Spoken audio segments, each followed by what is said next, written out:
Hello, everyone. My name is Joey Franick, and I am going to talk to you today about the three Rubik's Cubes in my collection that challenged me. When I was in ninth grade, I had a friend who I had in math class, and he brought in his Rubik's Cube and showed us all how he was able to solve it.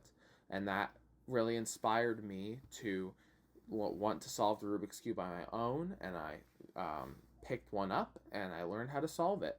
And after that, my infatuation with the Rubik's Cube grew, and I became kind of obsessed. I got a big collection amounted of about 50 puzzles, and by then the 3x3 had become kind of trivial. It was very easy for me to solve, and it was more about how fast I could solve it than the actual thought process behind the solve.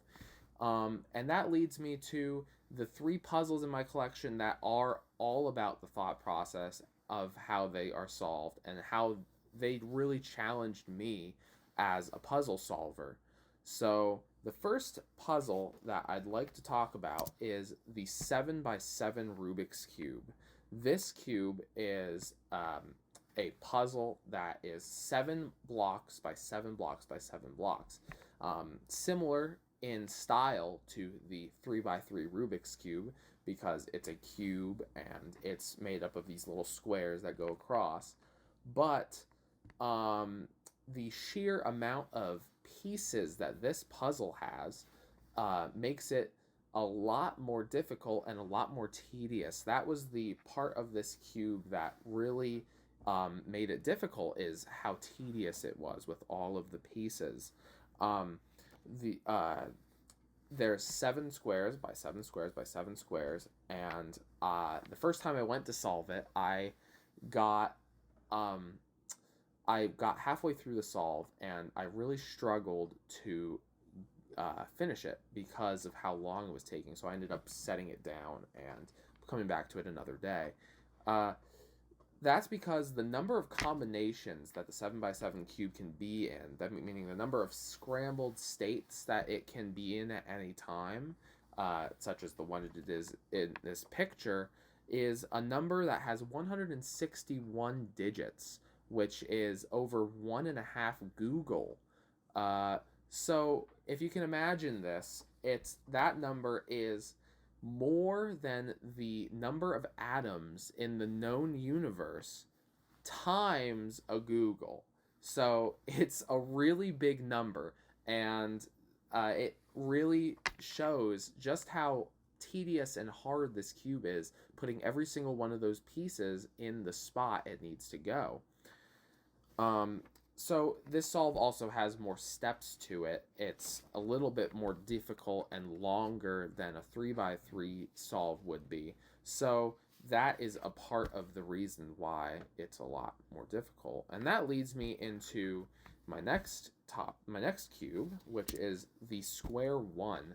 This Rubik's cube is uh, different than a 3 by 3. It's not similar in the solve basically at all. The only thing similar about it is in its solve state, the colors are all the same and it's a cube. But in its scrambled state, it is actually shape shifted. It is not a cube. And that's because of the way it turns and the shapes of the pieces. You can see that some of the piece shapes are not squares, they are like triangles and weird four-sided shapes. That's a lot of the reason why this cube is so hard, is because it does not solve like a normal Rubik's cube. It shape shifts, and because of the shape shifting, there's something called a bind, where the pieces can bind together, and the mechanism actually prevents the cube from turning. So you have to go back and find a way to make it turn in a different way than the bind is allowing for. Um, and as I said, this puzzle is very difficult, not at all similar to a 3 by 3, and that is what really made this cube so difficult for me.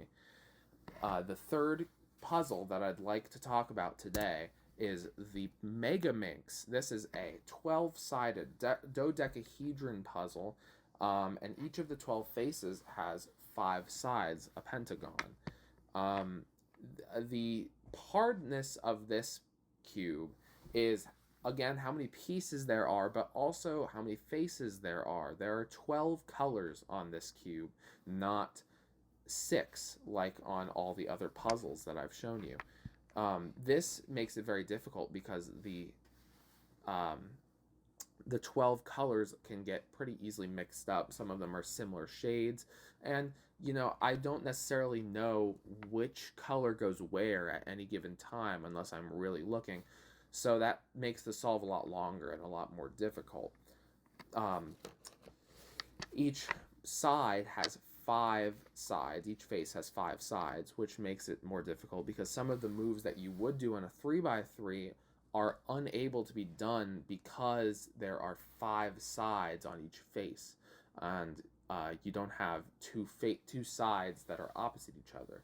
So you have to use some workarounds and some different tactics to kind of put yourself in the place where a solve can be done.